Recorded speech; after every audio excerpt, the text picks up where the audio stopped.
wabarakatuh. Perkenalkan, nama saya Laksita Maiswari Amalia dengan NIM D600-23003 dari kelas A. Di sini saya akan mempresentasikan tentang materi dari judul Pembuatan Inovasi Hidroponik di Lahan Sempit. Baik, untuk pembahasannya yang pertama yaitu latar belakang, kedua tujuan, ketiga metode, keempat hasil, dan yang kelima yaitu kesimpulan. Yang pertama, latar belakang. Keterbatasan lahan dan perubahan fungsi lahan di kawasan perkotaan menjadi tantangan utama dalam memenuhi kebutuhan pangan yang terus meningkat. Untuk mengatasi hal ini, hidroponik hadir sebagai solusi inovatif dalam bercocok tanam di ruang yang sempit. Hidroponik adalah metode menanam tanpa tanah menggunakan air yang kaya nutrisi sebagai media tumbuh. Sistem ini sangat efisien dalam penggunaan air, mudah dipelihara, dan menghasilkan panen yang lebih cepat dibandingkan metode konvensional. Hidroponik juga memungkinkan masyarakat perkotaan memanfaatkan lahan terbatas seperti balkon, halaman kecil, atau bahkan ruang dalam rumah. Selain mendukung ketahanan pangan, teknologi ini juga ramah lingkungan dan berpotensi menjadi peluang ekonomi yang menjanjikan.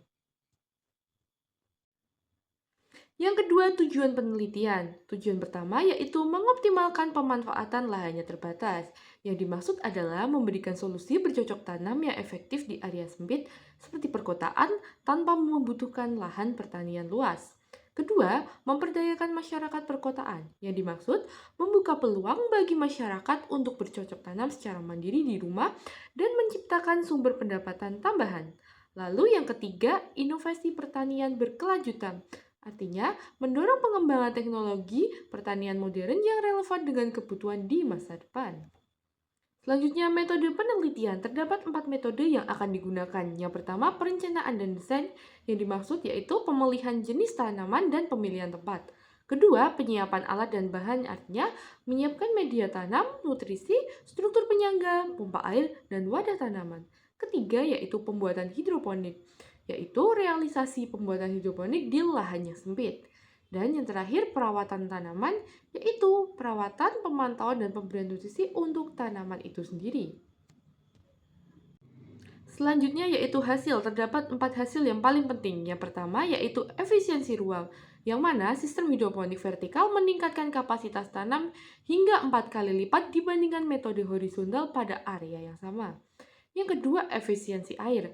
Sistem resikulasi menggunakan hanya sekitar 10% dari kebutuhan pertanian konvensional. Lalu ketiga yaitu biaya produksi, di mana penggunaan bahan lokal seperti pipa PVC daur ulang lebih menekan biaya hingga 30% menjadikan sistem lebih ekonomis. Dan yang terakhir, keberlanjutan dan fleksibilitas, di mana cocok diaplikasikan di lahan sempit seperti balkon, dinding, atau atap rumah dengan penambahan opsional seperti teknologi IoT untuk monitoring otomatis. Yang terakhir yaitu kesimpulan. Dari penelitian tersebut terdapat 4 kesimpulan yang penting. Yang pertama, inovasi hidroponik di lahan sempit menawarkan solusi yang praktis untuk mendukung ketahanan pangan di wilayah perkotaan.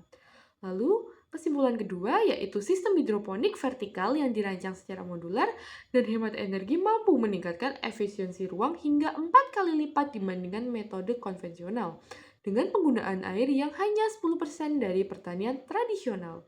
Kemudian, kesimpulan ketiga, selain hal itu, hasil panen yang optimal, biaya produksi yang rendah berkat penggunaan bahan daur ulang, serta kemudahan perawatan menjadikan sistem ini cocok untuk diadopsi oleh masyarakat perkotaan. Kemudian kesimpulan terakhir yaitu secara keseluruhan inovasi ini memberikan kontribusi nyata terhadap pengelolaan lahan sempit dan dapat menjadi langkah strategis dalam mengatasi keterbatasan lahan untuk bercocok tanam di area perkotaan. Baik, cukup sekian presentasi dari saya. Apabila terdapat salah kata dan perbuatan, saya mohon maaf. Wabillahi taufiq walhidayah. Wassalamualaikum warahmatullahi wabarakatuh. See you next time. Bye-bye.